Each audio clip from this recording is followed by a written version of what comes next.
Le Seigneur soit avec vous. Et avec votre esprit. Évangile de Jésus-Christ selon saint Jean. Gloire à toi, Seigneur.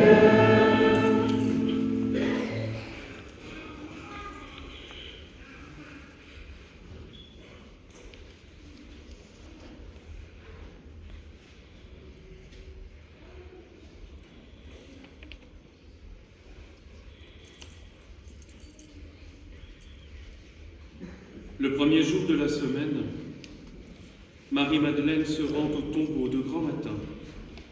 C'était encore les ténèbres. Elle s'aperçoit que la pierre a été enlevée du tombeau.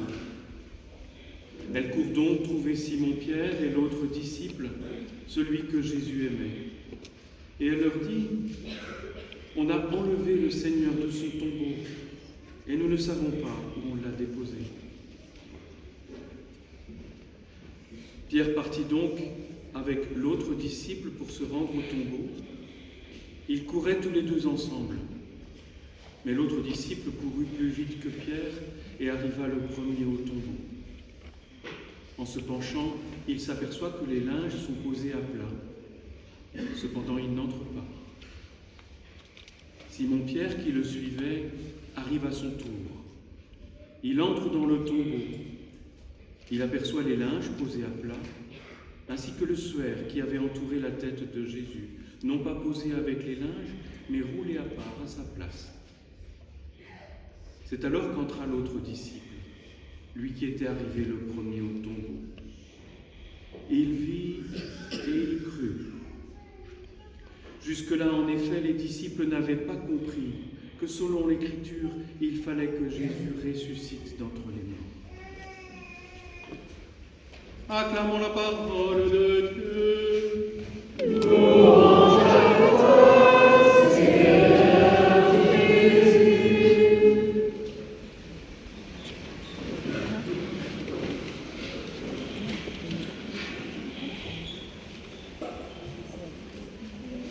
Il est ressuscité.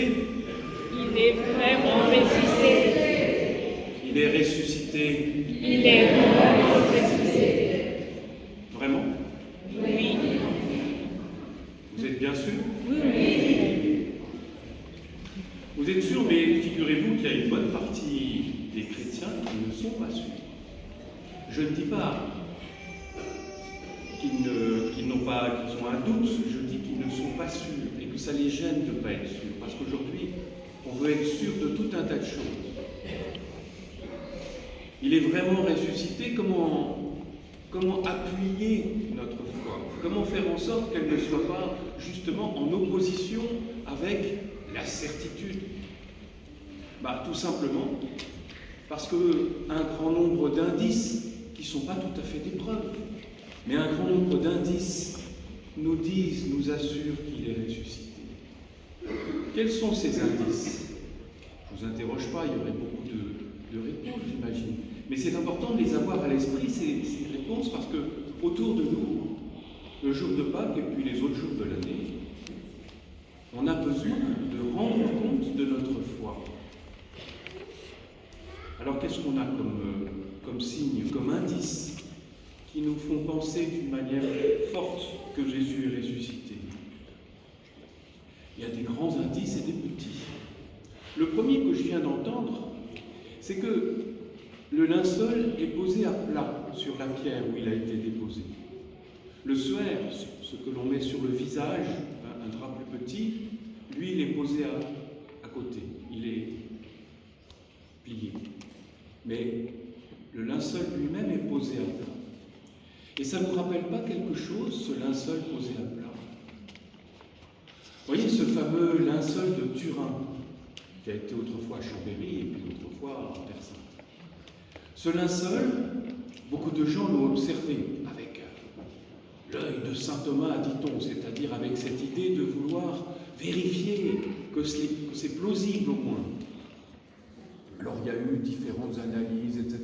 Mais il y a une chose que jamais personne n'a osé expliquer. C'est la manière dont ce dessin, si on peut dire, la figure du supplicié qui s'y trouve, c'est imprimé dans les fibres. Elle est imprimée d'une manière que personne n'explique scientifiquement. Personne n'a trouvé. Bon, est-ce que ça prouve quoi que ce soit? Non, chacun fait bien ce qu'il veut. Et l'Église ne dit pas c'est le linceul du Christ et ça prouve que non. Mais tout de même. Et puis on nous dit dans la première lettre aux Corinthiens, il y a pas mal d'endroits, que le Christ est apparu ensuite à plus de 500 personnes. Et ça c'est seulement dans la lettre aux Corinthiens, mais il y en a d'autres qui disent.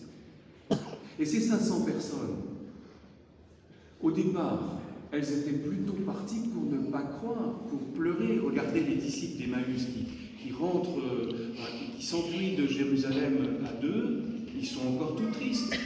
Pourquoi est-ce que quelques jours plus tard, tous les apôtres, tous les disciples, et puis toute la Galilée, si on peut dire, est pleine d'espoir, pleine de courage, pleine de vie et d'espérance, tout d'un coup? Comment ils sont passés d'un sentiment à un autre?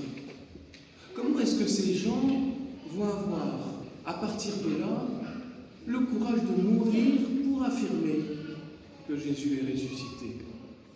Ils étaient tous cinglés. Qui d'entre nous a envie d'aller se faire tuer pour affirmer quelque chose dont il n'est pas absolument certain, sur lequel il engage sa vie? Et puis il y a beaucoup d'autres petits indices. Vous voyez, il y a par exemple le fait que les témoignages d'un évangile à l'autre ne sont pas exactement les mêmes. Mais si c'était une machination, est-ce qu'on ne se serait pas mis d'accord? Les malfaiteurs, ils font ça avant d'être arrêtés par la police. Ils mettent leur version tout à fait en accord les uns avec les autres. Là, non. Là, on raconte tel qu'on a vu. Mais il y a une chose que tout le monde a vue, c'est le Christ ressuscité, à commencer par les femmes. Et justement, ça c'est un indice supplémentaire. Parce que un juif de l'époque, mais aussi un romain de l'époque ou un assyrien, si on veut attester quelque chose en disant j'ai un témoin fiable de quelque chose, on ne demande pas à une femme de l'attester. Je ne dis pas ça pour aujourd'hui, je dis ça pour hier, bien sûr. Aujourd'hui, par chance, nous faisons confiance à ces femmes. Et heureusement, bon, beaucoup d'indices, je m'arrête là parce qu'il y a une grande homélie hier, donc là je fais coucou, mais au fond, à la fin, il y a quand même ce tombeau vide. Et ce tombeau vide, il laisse aux hommes et aux femmes de tous les siècles la possibilité de dire « Moi je ne suis pas sûr. Je ne suis pas sûr. » Très bien. Eh bien, c'est un espace pour notre liberté. Comme disait tout à l'heure le Père Louis, nous avons besoin de cet espace de liberté pour ne pas être enfermés dans quelque chose qui soit obligatoire de croire. La foi, ce n'est pas quelque chose où l'on nous demande, je dirais, d'être sûr de tout. On nous demande de nous engager, de donner notre vie pour. On nous demande de faire confiance. Foi et confiance, c'est le même mot. Et de fait, c'est peut-être l'indice le plus important. Voyez Thomas, dont nous allons lire l'évangile la semaine prochaine. Thomas, modèle de celui qui a besoin de preuves, paraît-il. Thomas n'était pas là au moment où les autres ont vu le Christ apparaître. Il est là la semaine suivante, et puis voilà qu'il demande à voir. Il demande à toucher les plaies du Christ. Et le Christ va arriver. Est-ce que Thomas va mettre effectivement ses mains dans les plaies du Christ? Non.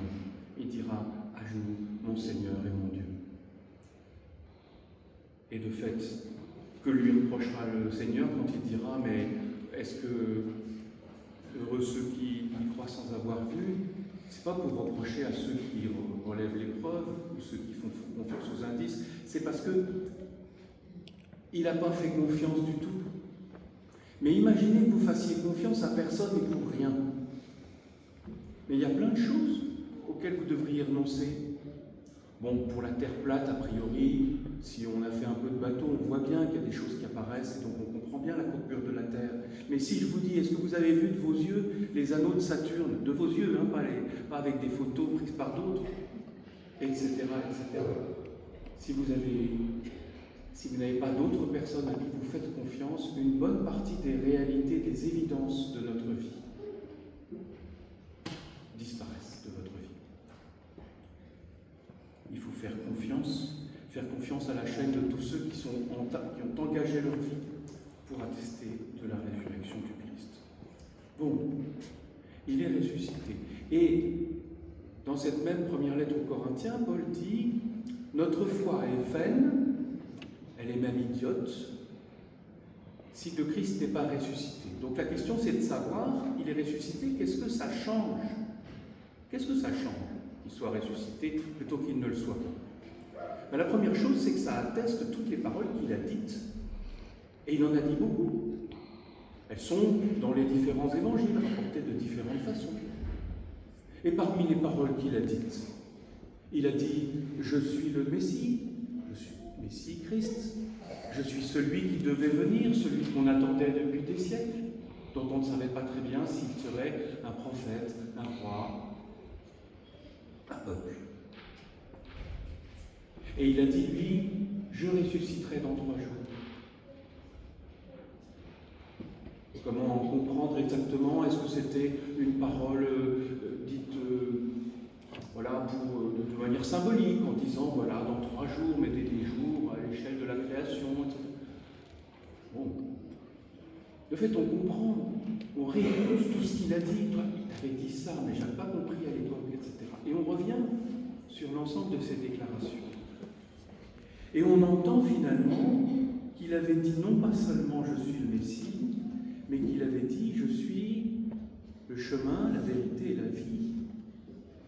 Qui est la vie? C'est Dieu lui-même. Personne ne s'y trompait. Et d'ailleurs, notez bien que Jésus, dans son procès, est condamné pour blasphème. Il est condamné parce qu'il a dit je suis Dieu. Alors il n'a pas dit la phrase je suis Dieu, mais ça revenait au même. Parce qu'avec la culture de l'époque, ce qu'il faisait, ce qu'il disait, et notamment va tes péchés sont pardonnés, ça attestait le fait qu'il se prenait pour Dieu. Et ça explique pourquoi certains ont voulu tuer quelqu'un qui se prend pour Dieu quand même. Bon. Oui, mais s'il est ressuscité, alors peut-être, alors sûrement, ça redonne le sourire aux apôtres, bien sûr. La deuxième chose que ça change, c'est que ça montre d'une manière certaine qui est Dieu.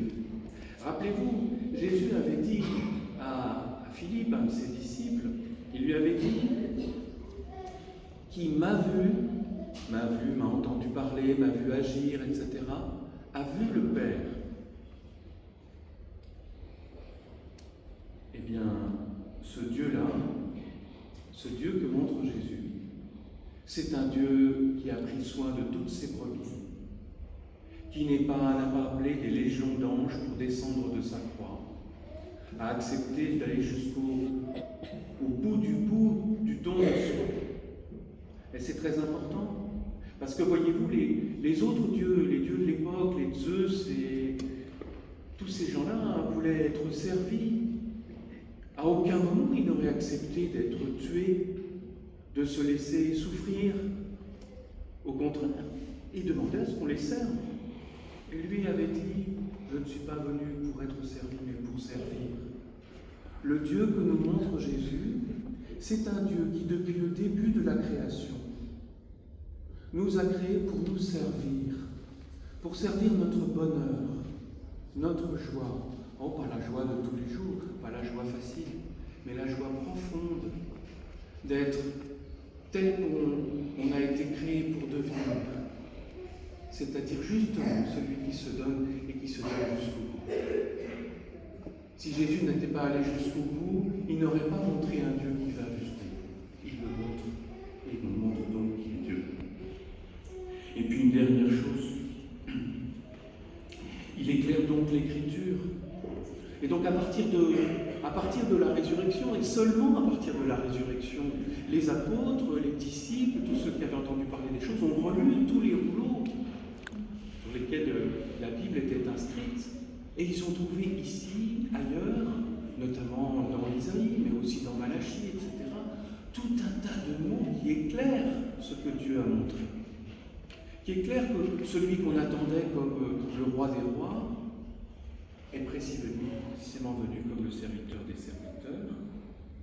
Et ça veut dire que Jésus, parce qu'il est ressuscité, atteste du dessein, du projet bienveillant de Dieu pour l'homme, c'est-à-dire de lui faire vivre, malgré nos croix, et peut-être grâce à nos croix parfois, de lui faire vivre ce destin d'un petit enfant qui craint Dieu d'abord, et puis qui petit à petit lui fait confiance, qui apprend qui il est, qui devient comme lui petit à petit, jusqu'à ce que tout le reste du chemin pour aller jusqu'à ses bras, il nous prenne par le poignet. C'est ce qu'il fait en remontant des morts dans toutes les icônes. Alors je dirais une dernière chose. On sait qu'il est ressuscité, ou plutôt nous faisons confiance dans sa résurrection. Nous savons que ça compte énormément qu'il le soit. Et il y a un petit détail qui nous tracasse tous si notre destin c'est de résurrection, c'est la résurrection aussi. C'est quoi exactement la résurrection? Qu'est-ce qui se passe après? On est tous curieux, hein? Alors Jésus, lui, refuse de répondre, mais par sa résurrection et par ses apparitions, il répond un peu. Alors commençons par ce qu'il n'est pas. Il n'est pas un fantôme, il le dit lui-même. Je ne suis pas un fantôme, la preuve, je ne suis pas transparent. Il mange du poisson lors de ses premières apparitions, poisson grillé. Il a bien de la chance. Voilà. Deuxième chose, c'est pas un mort réanimé, comme il a réanimé par exemple son ami Lazare, ou la fille de Jaïr. Voilà. Ils se relèvent et puis à un moment, ils retomberont dans la mort. Pas Jésus, ils ne retombent pas dans la mort, c'est autre chose, c'est pas cette résurrection-là. On devrait avoir deux mots différents, mais en fait, en hébreu, c'est le même mot parce que c'est un mot qui veut dire se relever. C'est pourquoi d'ailleurs, on ne se mettra pas à genoux pendant la consécration. Pendant toute l'octave de Pâques, on ne se met pas à genoux précisément pour être debout, c'est-à-dire ressuscité. Ferme la parenthèse. Mais en même temps, les gens ne le reconnaissent pas quand il apparaît. Vous voyez, à un moment, on va le prendre pour le jardinier, ou les compagnons d'Emmaüs, ils circulent pendant plusieurs kilomètres avec lui, et ils ne le reconnaissent pas alors qu'ils ont vécu avec lui. Mais en revanche, ils vont le reconnaître à certains gestes, à certaines paroles. Donc il n'est ni tout à fait le même, ni tout à fait un autre. Alors il y a une parabole. Elle sert dans beaucoup de livres qui sont très justes, et elle utilise justement un court passage des mots de Jésus.